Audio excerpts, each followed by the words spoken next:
Hi, I'm Wendy Zukerman, and you're listening to Science Versus. Today on the show, the unprecedented and sometimes rather strange things that have been happening to science in the US recently.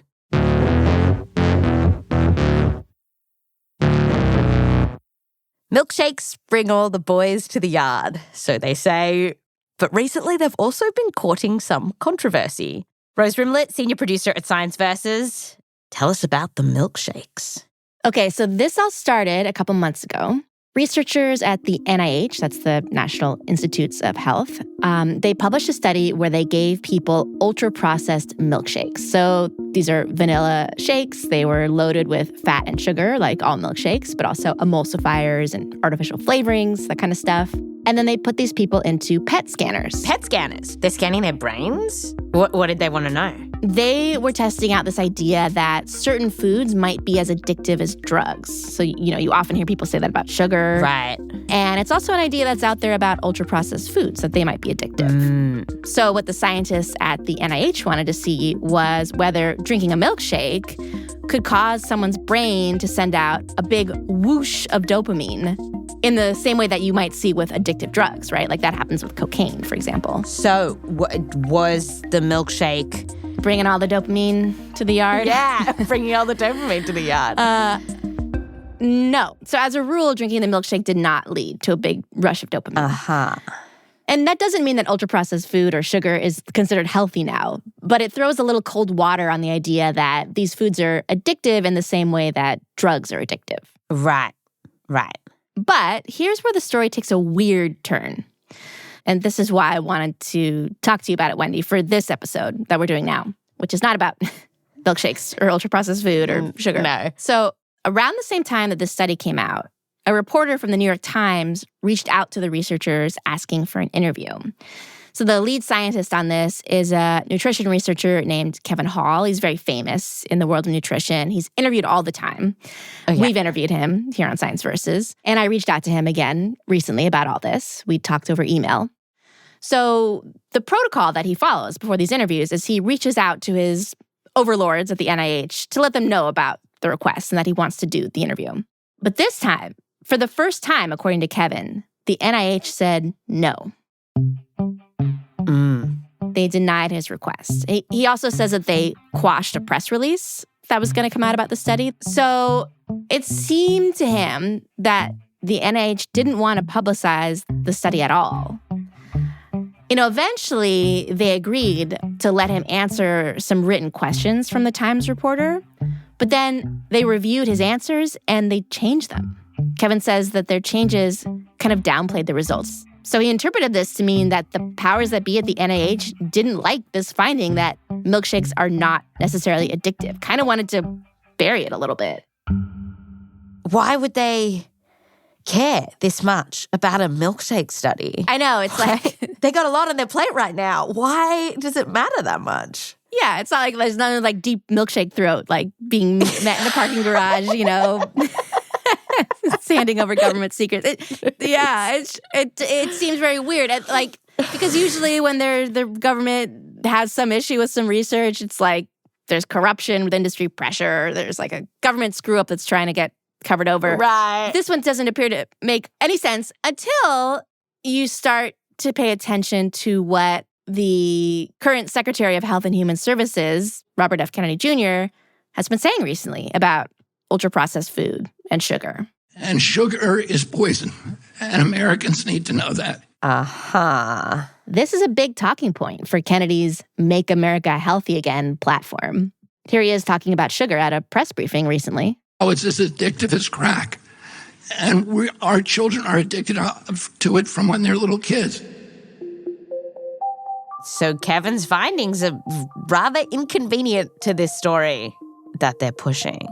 Yeah, I mean, that's what Kevin suspects. And he ultimately quit over that. And he said on Twitter that he felt his work was being censored to fit, quote, preconceived narratives of my agency's leadership about ultra-processed food addiction. And we asked, HHS about this. They pushed back. Their head of communications told us in an email that, quote, it's disappointing that this individual is fabricating false claims. NIH scientists have and will continue to conduct interviews regarding their research through written responses or other means, just like Kevin Hall was allowed to do. And they said, another quote, "Any attempt to paint this as censorship is a deliberate distortion of the facts." I asked them to be more specific about what was false here, and I didn't hear back on that. Okay. And, to me, I would be surprised if Kevin was making this up because, he didn't want to quit. He was very reluctant. He told me that before all this, he and his wife would joke about how he was probably never going to retire. But he went into early retirement because he felt he had no choice. It was either that or, compromise his research. And also, Kevin is not the only U.S. scientist who feels like they're being muzzled right now or that their work is being suppressed in some way just because the federal government doesn't like it, which is why I wanted to tell you about it, Wendy. Yeah, because that is what this episode is about. What is happening in science in the US right now? Because a few months ago, we reported on what some were calling a war on science, but there was a lot of confusion about what would be targeted, how bad is this going to be, and now it's becoming very clear what is going on. And I tell you, it's been a real milkshake up. All right. Milkshake up. That's my cue to leave. I can't condone that pun. Get out of here. Right? I used to say goodbye. Goodbye. All right. As the Trump government says that it is trying to reduce government spending and cut waste, billions of dollars of funding into science research has been cut in many areas. We're going to tell you all about it because today we are talking about exactly what is going on with science, because it's not only about the muzzling and the cuts. There's also been some curious executive orders affecting research. And we're hearing from a lot of folks who are really worried in this moment. It's just a daily stream of nightmare news. The gutting is the word. Just every day feels like I'm being punched in the stomach. What it is that it is confusing. I mean, the thing is, I don't think anybody is safe. Every scientist, not just virologists. I mean, bacteriologists should be concerned. Cancer biologists should be concerned. There are human lives on the line here. We're also going to tell you how some scientists have been fighting back. Plus, a big reason that the Trump government is making these cuts, as we mentioned, is to help the economy. So will it work? After the break.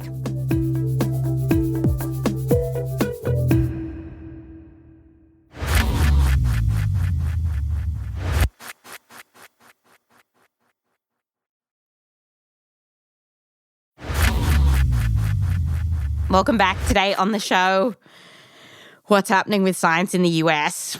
And to kick us off, let's first get a lowdown on what has been happening since we first covered this. So we've called back someone on the show who has been following this really, really closely. And it's someone that you guys absolutely loved from last time. Or at least one person on Instagram did. What did they call you? Wannabe, was it like wannabe Ryan Reynolds, I think? It's very strange, that whole situation. Well, it's great to have you back on the show. Max Kozlov, reporter for Nature. What would have been like the nicest comparison that someone could have given you? I mean, I feel like Ryan Reynolds isn't that far off from one of the nicest comparisons. I mean, I don't know, man is pretty universally, if you're left-wing, right-wing, regardless of what state you're in, regardless of your sexual orientation, I feel like we can all agree that Ryan Reynolds is a pretty attractive man. That's right. It's true. It's true. Things have been busy for you. Yeah, things have been so busy. It's crazy. The last time we talked, there was like the funding was paused and then restarted and then paused. And to a certain extent, that dance is continuing. But, I feel like 3/4 of the destruction and dismantling of science hadn't even happened yet. So I have orders of magnitude of destruction and dismantling to tell you about. Oh, gosh. Give us the lowdown. What do we know now? What has been happening in just the last few months? One of the biggest stories that I've covered in the last few months was the fact that grants at the National Institutes of Health, the world's largest funder of biomedical research, 1,500 projects have now been terminated, which amounts to more than $7 billion of research money. And that is absolutely unprecedented. And so what has been on the chopping block? I mean, what projects have been cancelled? So there's kind of this laundry list of research topics that this administration doesn't want to fund. Yeah. I mean, so it started with DEI, it started with so-called gender ideology, but it's grown to include some COVID-19 research. It's grown to include vaccine hesitancy research. Recent update, they're also terminating grants that, quote unquote, influence public opinion, which researchers are really confused about because they're like, isn't that all research? Isn't like the whole point of science is that we, ask a question, we gather the data, and then we make decisions based on what that data says? Exactly. It would be great if science influenced more public opinion, in fact, if evidence influenced opinion. Yeah, exactly. And then let's look at climate change for a second, because that's another area that's been on the chopping block. NOAA, which is the National Oceanic and Atmospheric Administration, has been hit. There's been projects on weather forecasting, tracking the cost of climate disasters that have been retired. What have you heard about climate change research at the NIH? They're basically reframing the whole situation as extreme weather. They're not saying that the extreme weather is caused by climate, but just, we'll still fund research about, what wildfire smoke means for human health or flooding. Just don't say it was from climate change. And on top of that, we're also not going to be funding any research that investigates why the climate is changing, that provides any kind of climate change education or enhances climate change literacy. So all of this just kind of puts a political framing and lens on the kind of work that researchers can get funding for. And, now you might look at a study and you might think twice. I mean, you might say, oh, did they have to delete the word climate change from this study because otherwise they wouldn't allow it to be published? You and your team have done a lot of work just trying to understand why these cuts are happening. And when it comes to vaccine hesitancy, the NIH told your team, it's basically not a priority anymore to improve vaccine interest. Curious, in the middle of a measles outbreak. Right. And then research on LGBTQ folks, and particularly transgender folks, has been hit really hard. Grants around how taking hormones might affect your health, disease prevention, like HIV prevention. These are all examples of projects that have been cut, which the government had justified because they said research programs based on gender identity are unscientific, have little return on investment, and do nothing to enhance the health of many Americans. But what's curious is that there is one study that the White House was very keen to fund when it came to trans folks. Tell us about that. Yeah, so this was a real head scratcher when I found out about this. I mean, just astonishing after terminating nearly 100 grants that involve transgender people. All of a sudden they're saying, oh, we do want to fund one. And it's about, drumroll, it's about regret after transitioning, which the researchers who I spoke with to this story who study trans health, they're like, okay, I mean, that's not a terrible thing to study. Patient satisfaction is an important thing to understand. But the big problematic thing is when you've terminated virtually everything else in the field, and this is the only thing we're studying about trans health, that's what rubbed researchers really the wrong way.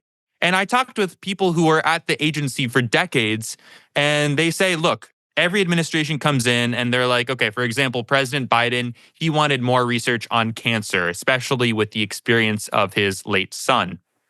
Or he wanted more research on women's health.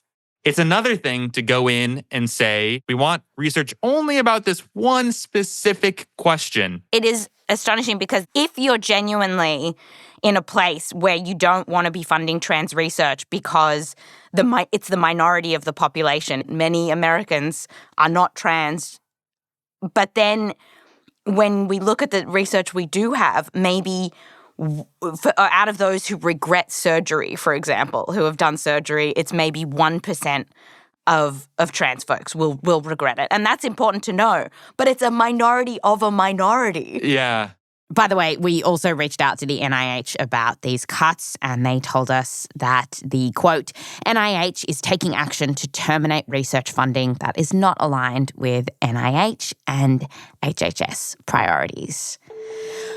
And then just something else that I'm starting to see is scientists beginning to calculate or at least get their head around some of the consequences of the cuts that the US made to international aid. Yeah. So recently there was some researchers that tried to put figures around how many people might die because of those cuts to programs like US aid.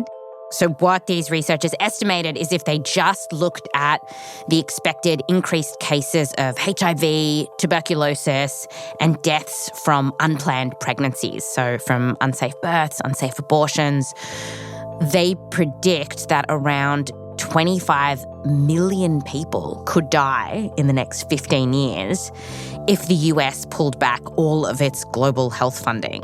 Yeah. Right now, I think researchers are just scrambling to find any other funding because they're desperate. I mean, there are human lives on the line here, and I think that's a tragedy.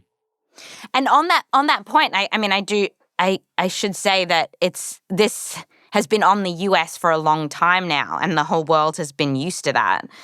There's other countries that could be replacing the US and could be putting money into international aid. This just comes at a time when the UK, Germany, France, the Netherlands, Switzerland have also said they might cut contributions, which tells us this is part of a bigger story here. Yeah. Okay, so time for some good news. But to get to the good news, we will need some more bad news. So grants looking into COVID research have been cut. And when your team at Nature asked Health and Human Services why, they told you the HHS will no longer waste billions of taxpayer dollars responding to a non-existent pandemic that Americans moved on from years ago, which is quite startling because according to the CDC, more than 6,000 people died from COVID in the US in the past 3 months. And then there's folks with long COVID. So to see that kind of language coming from HHS, I mean, that's just a slap in the face. But then to get to the good news, with long COVID, some really important research, the funding had been cut for it, but then it was restored. So what happened? Basically, it's something of a bipartisan issue. In fact, at RFK Jr.'s confirmation hearing, it was a Republican senator that asked him if he planned to support long COVID research, and he answered affirmatively. Will you commit to prioritizing long COVID research and integrate this work into broader healthcare policies? Yes or no, please? Yes. Fast forward a couple months, and NIH terminated some of the big initiatives to study long COVID. And the long COVID community is like, wait, what the heck? We thought that you supported us. I can't even describe to you the fury and ire that people in this community felt, especially after feeling that the Biden administration also left them out to dry. So the patient community really rose up and called their congresspeople to try to slap some sense into RFK Jr. Next thing you know, about a week later, some of them were restored. Unfortunately, this is still a minority of all of the research that's been terminated. But, it is a nice story to hear that they restored the funding. There was another big reversal, which is that big chunks of this study called the Women's Health Initiative had also been on the chopping block. We've talked about this study on this show before. It's, basically tens of thousands of women being tracked for more than 3 decades. Super, super important study. Certain parts of that study had been terminated, but then there was this huge outcry from scientists, some senators, even some celebrities, and the department decided to refund it. This is a time, though, when a lot of researchers have been scared into silence. And, I think as reporters, both of us have experienced this where we'll reach out to someone who just says, not right now, I can't talk to the press.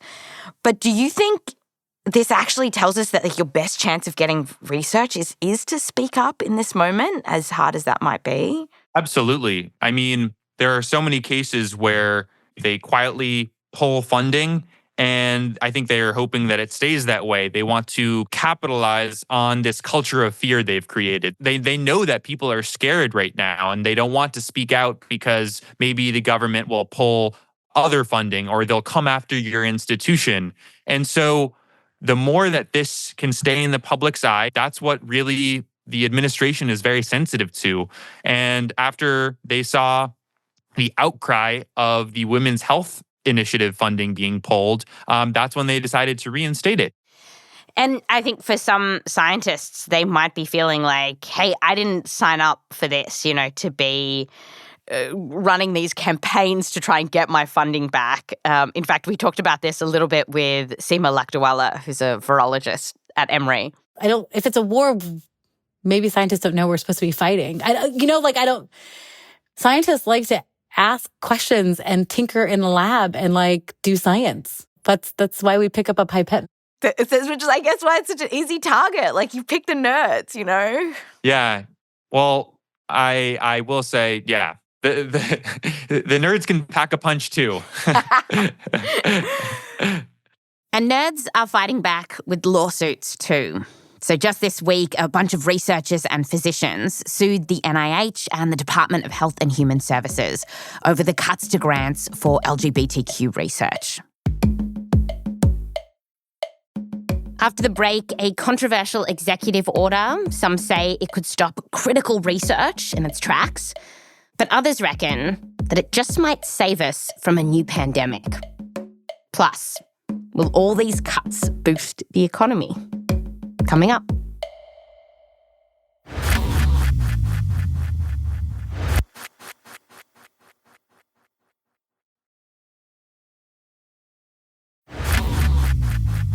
Welcome back. Now, we're going to talk about a new executive order from the Trump administration that's got some scientists pretty nervous. And before we get into the details of the executive order, I just want to talk about a big part of the reason that it came down, which is because of this big and very interesting question of what started the COVID pandemic. So let's start here.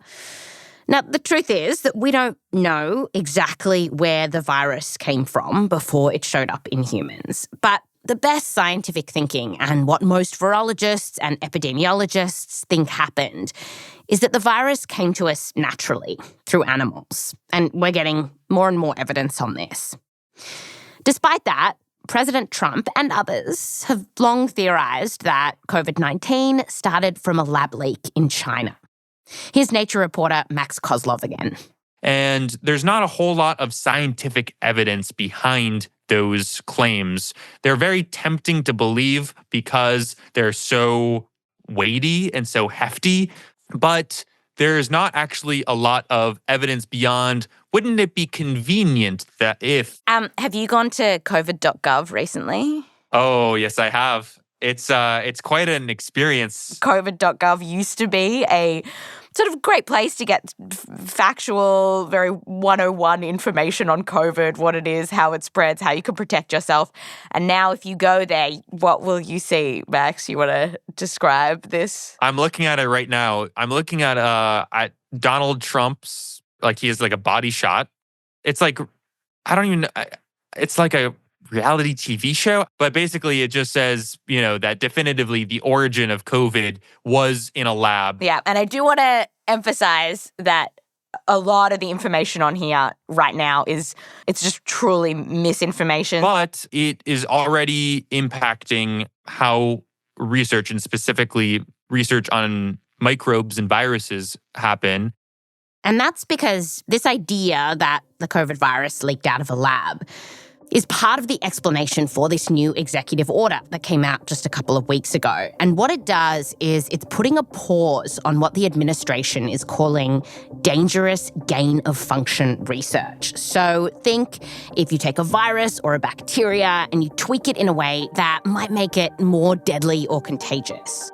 And it's this kind of research that the Trump administration claims was happening in China and caused the pandemic. Now, the order says that federally funded research, doing dangerous gain-of-function research, has to stop for 120 days while the administration creates a new policy on this. And if a scientist disobeys this order, it means they could be banned from receiving federal funding for up to 5 years.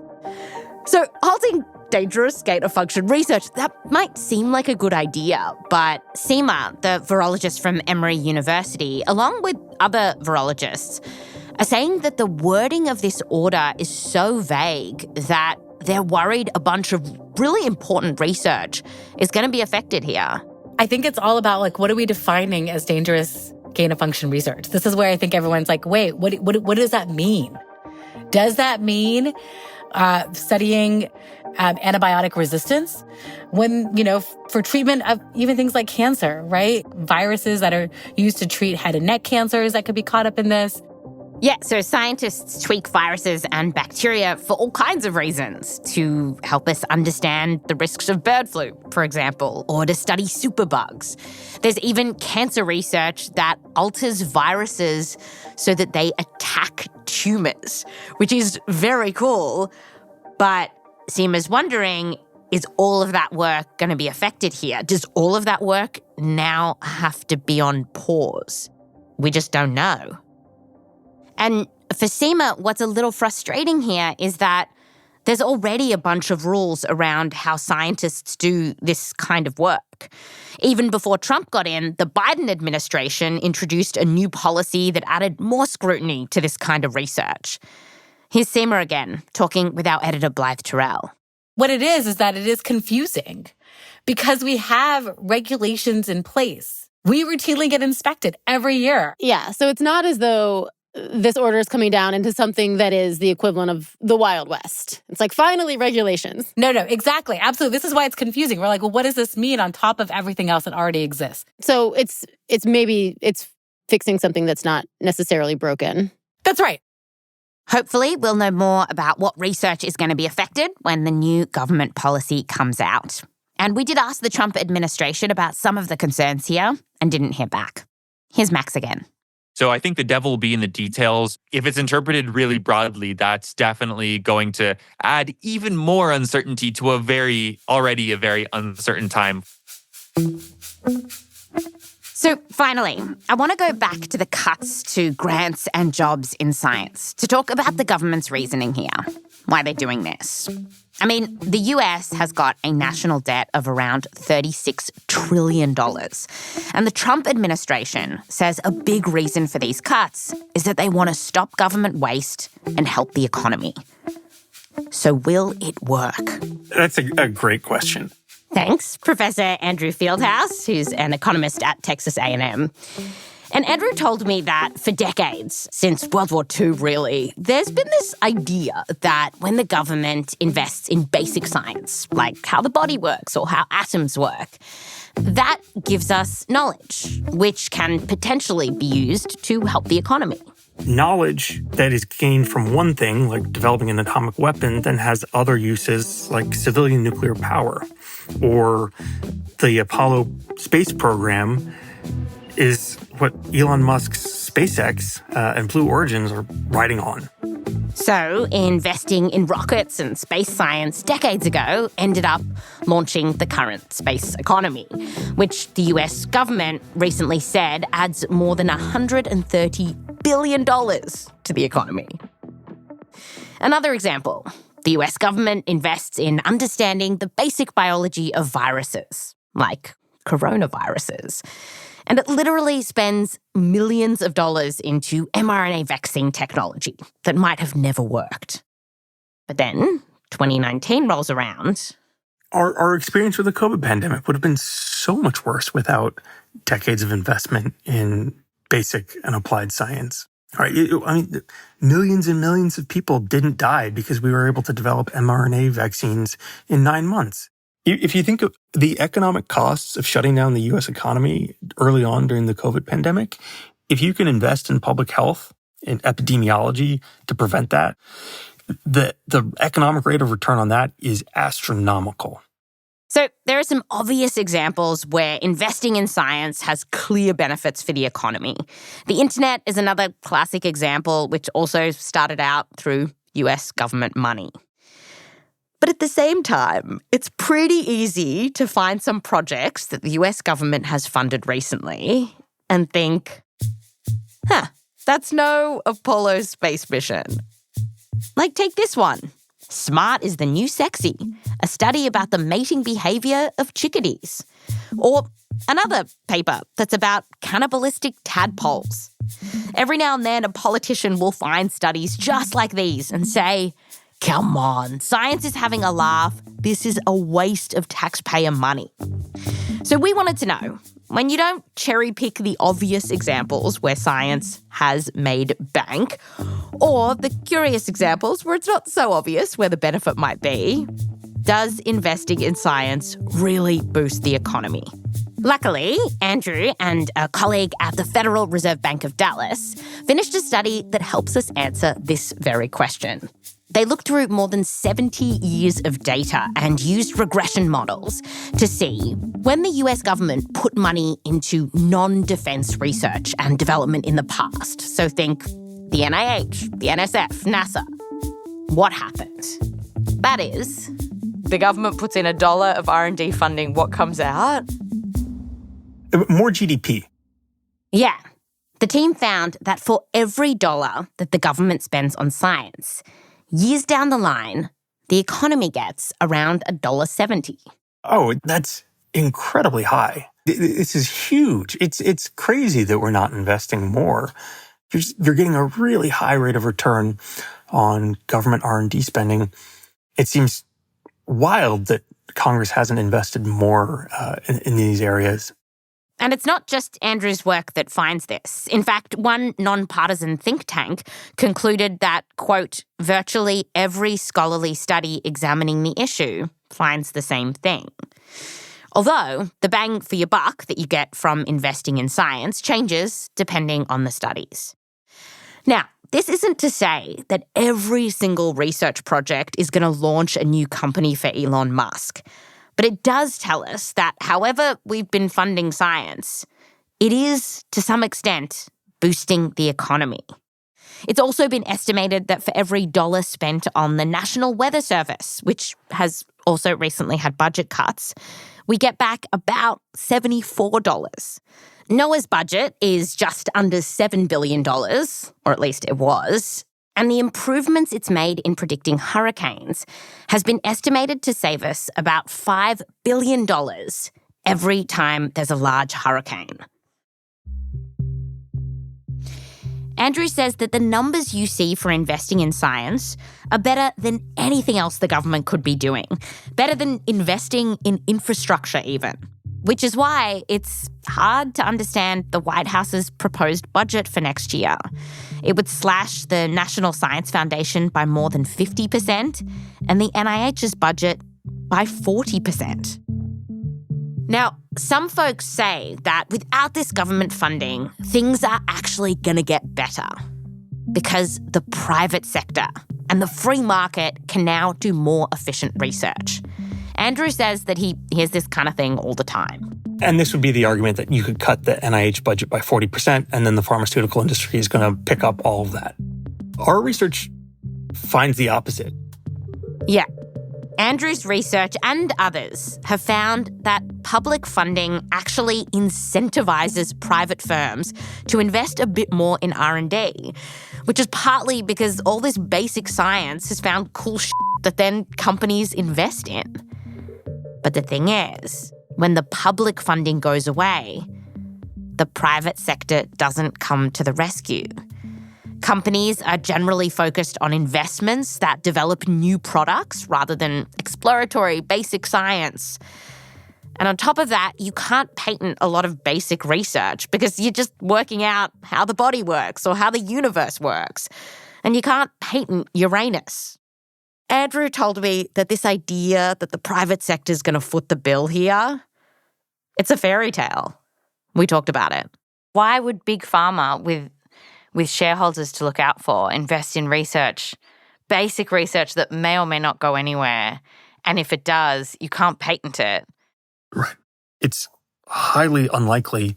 Or I don't know why you would expect the private sector to invest an equivalent amount in basic research. Another fairy tale down the drain. You like those with your show, right? Fairy tales. Yeah, exactly. Fairy tale busting. Exactly. Down the toilet this one goes to. Last month, economists in DC used Andrew's research to estimate that if there really were long-term 50% reductions in federal science funding, and this may not happen, but just as an example, it would make the average American approximately $10,000 poorer. Wow. So really, these cuts that are being proposed, you genuinely think it's going to mean less wages over time for the average American? Yeah. Cutting NSF funding by 50%, cutting National Institutes of Health funding by 40%, if what's being proposed comes to pass, that's a really big hit. So bottom line, investing in science, even if it's not clear exactly what those nerds are up to with their cannibalizing frogs or whatnot, overall, it does pay off. And by cutting science, we might just be cannibalizing our economy. To cap us off, I went back to Max, reporter at Nature. Max, as we're winding down, what have researchers told you about how they're feeling right now? I would say that people are scrambling, they're afraid, and just to give you a statistic, since we last talked, we did a poll at Nature of how people are feeling and if they are thinking about leaving the country because of these policies. And of the 1,600 people that responded, 75% said they were considering leaving the country. Wow. 75%. And even if a fraction of that comes to pass, I mean, we're talking effects that will last for generations, because all the young scientists right now, they're reading the writing on the wall. The funding's not there. Things are getting cut willy-nilly. And so there's a brain drain that's only just now beginning that we won't even see or appreciate the effects of for many years. And this idea that we may be heralding the end of America's fairy tale science run, it's been on Seema's mind too. It's sad because we do this really well. We are really good at doing science in the US. The infrastructure, the amount of resources that have been pumped into scientific research over the last 30, 50 decades, right? This isn't like recent developments. This is like decades of investment in science in the US, bipartisan. And that's why we're a superpower. That's why we lead in antivirals, stem cell therapies, immunotherapies. It feels like we may lose that. And maybe whether the US is a science superpower anymore isn't your priority in this moment. But what I keep coming back to is that unless other countries are going to start really investing in science, we all stand to lose out here, potentially having fewer new medicines, fewer breakthroughs. We'll definitely have less cool science. And to say the least, that's going to be a bummer. That's Science Versus.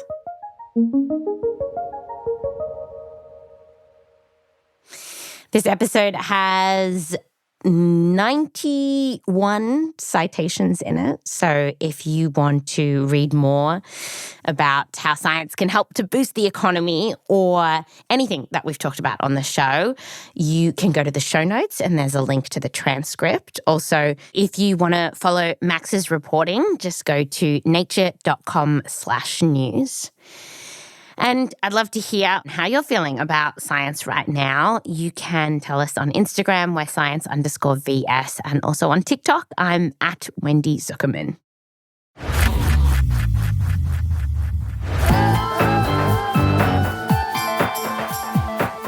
This episode was produced by me, Wendy Zukerman, with help from Meryl Horn, Rose Rimler, Michelle Dang, and Ekedi Fausther-Keeys. We're edited by Blythe Terrell. Mix and sound design by Bobby Lord. Fact-checking by Sam Lemonick.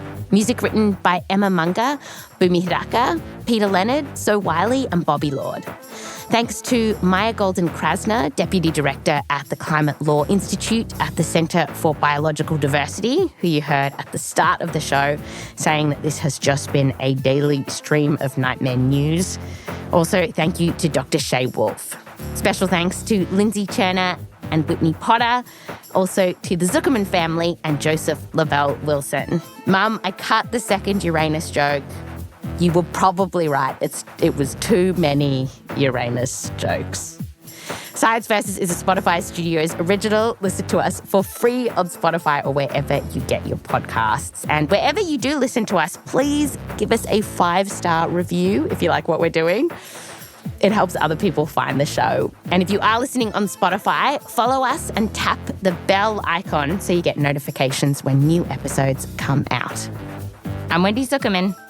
Back to you next time.